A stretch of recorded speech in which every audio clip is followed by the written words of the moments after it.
இப்போ செய்ய போகிற ஆசனா சுகாசனா. பேர் தான் நிறைய பேருக்கு தெரியாமல் இருக்கும். மற்றபடி இந்த பொசிஷனில் எல்லாருமே ஒரு தடவையோ இல்லை நிறையா முறையோ செஞ்சு பழகியிருப்போம்.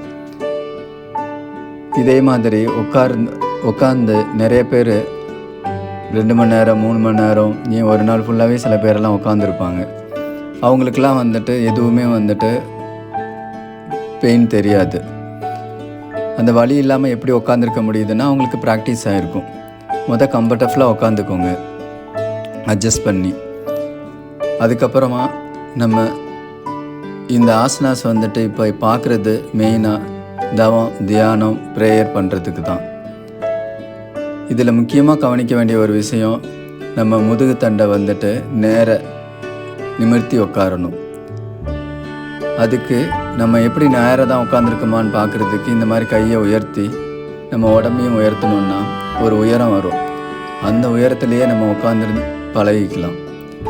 ஆரம்பத்தில் ரொம்பவே நம்ம எக்ஸ்ட்ரா உட்கார மாதிரி இருக்கும்.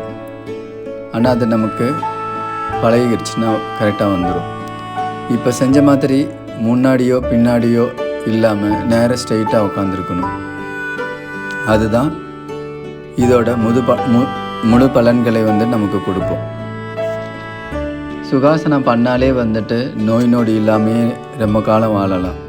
ஆனால் அதில் நம்ம மறக்கிறது, அதை மிஸ் பண்ணுறது என்ன அப்படின்னா அந்த நிமிர்ந்து உட்கார்ந்துருக்க ஒரு பொசிஷன் தான். அடுத்த ஒரு வேரியேஷன் என்ன அப்படின்னு பார்த்தீங்க அப்படின்னா, முன்னாடி சொன்ன மாதிரி வலது காலை மடக்கிட்டு இடது காலை முன்னாடி வைக்கிறது. இது ரெண்டுக்கும் டிஃப்ரென்ஸ் இருக்குது. இந்த 2 வித்தியாசமான